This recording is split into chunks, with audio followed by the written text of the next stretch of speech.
Subscribe to our channel and press on the bell icon so you get notified when we upload new videos. Hello everyone, welcome to another tutorial video.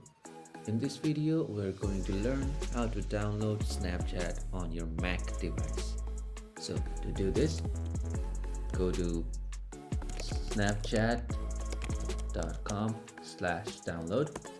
When you get to this screen, do not press on the download as it will not begin any download.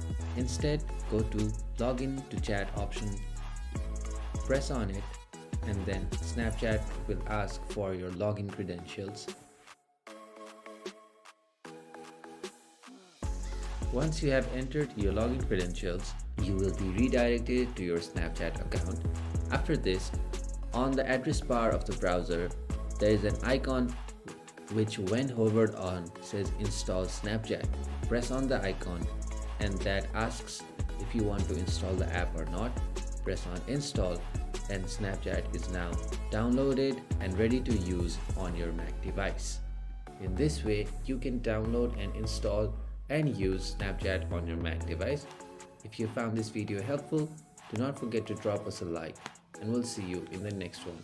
Thank you for watching.